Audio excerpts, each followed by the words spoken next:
जय श्री कृष्णा, राधे राधे, जय महाकाल। शुरू करते हैं आज का व्लॉग और सभी को षटतिला एकादशी की हार्दिक शुभकामनाएं।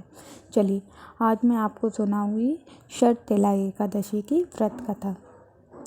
चलिए शुरू करते हैं। एक समय दालभ्य ऋषि ने पुलस्त्य ऋषि से पूछा, हे मुनीश्वर, मनुष्य मृत्यु लोक में ब्रह्म हत्या आदि महान पाप करते हैं और दूसरे के धन की चोरी, दूसरे की उन्नति देखकर ईर्ष्या आदि करते हैं, परंतु फिर भी उनको नरक प्राप्त नहीं होता। उसका क्या कारण है? वह न जाने कौन से अल्प दान, अल्प परिश्रम करते हैं जिनसे उनके पाप नष्ट हो जाते हैं। यह सब आप कृपा कर मुझसे कहिए। पुलस्त्य ऋषि बोले, मुनि, आपने अत्यंत गंभीर प्रश्न पूछा है। इससे संसारी जनों को बहुत लाभ होगा। इसको इंद्र आदि देव भी नहीं जानते, परंतु आपको वह गुप्त भेद अवश्य ही बताता हूँ। माघ मास में आने पर मनुष्य को स्नान आदि से शुद्ध रहना चाहिए और इंद्रियों को वश में रखना चाहिए तथा काम, क्रोध, मद, लोभ, मोह, अभिमान आदि का त्याग कर भगवान का स्मरण करना चाहिए। उसको हाथ पैर धोकर पुष्य नक्षत्र में गोबर, कपास, तिल मिलाकर उपले बनाना चाहिए। उन कंडों से 108 बार हवन करें और यदि उस दिन मूल नक्षत्र हो, द्वादशी हो, तो नियम से रहें। स्नान आदि क्रिया से शुद्ध होकर भगवान का पूजन कीर्तन करना चाहिए। एकादशी के दिन व्रत करें और रात्रि को जागरण तथा हवन करें। उसके दूसरे दिन धूप दीप नैवेद्य से भगवान की पूजा करें और खिचड़ी का भोग लगाना चाहिए। उस दिन कृष्ण भगवान का पूजन करना चाहिए। उनको पेठा, नारियल, सीताफल या सुपारी सहित अर्घ देना चाहिए और फिर उनकी स्तुति इस प्रकार करनी चाहिए, हे भगवान, आप अशरणों को शरण देने वाले हैं। आप संसार सागर में डूबे हुए का उद्धार करने वाले हैं। हे पुंडरीकाक्ष, हे कमल नेत्रधारी, हे विश्व भगवान, हे जगत गुरु, आप लक्ष्मी सहित मेरे इस तुच्छ अर्घ को स्वीकार कीजिए। इसके बाद ब्राह्मण को तिल का दान करना चाहिए। इस प्रकार जो मनुष्य जितने तिलों का दान करता है वह उतने ही सहस्त्र वर्ष स्वर्ग में निवास करता है। तिल स्नान, तिल का उपटन, तिल का होम, तिल मिला जल, तिल का भोजन, तिल का दान, यह षटतिला कहलाती है। इसके अनेक प्रकार के पाप दूर हो जाते हैं।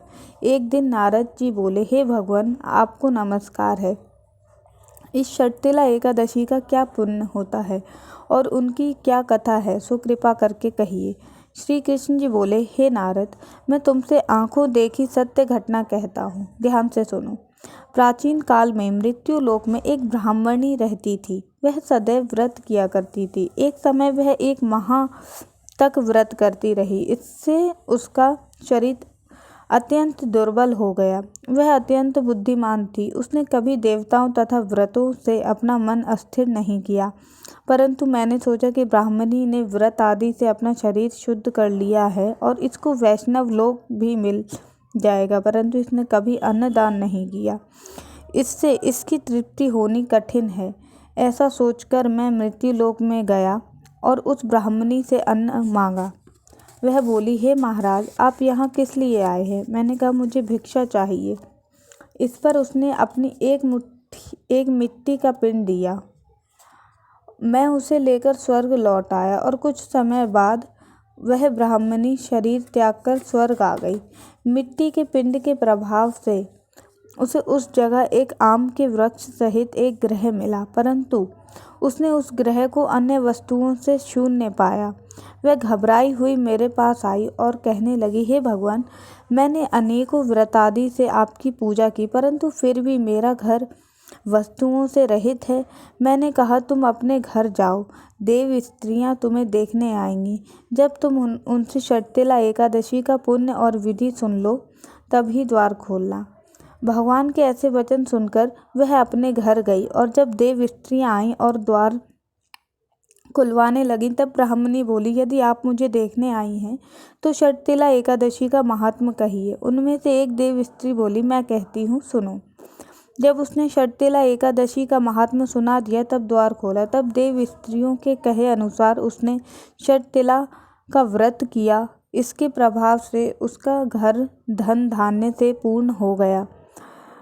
अतः मनुष्य को मूर्खता छोड़ के षटतिला एकादशी का व्रत करना चाहिए। इससे मनुष्य को जन्म जन्म में आरोग्यता प्राप्त होगी। इस दिन फलाहार।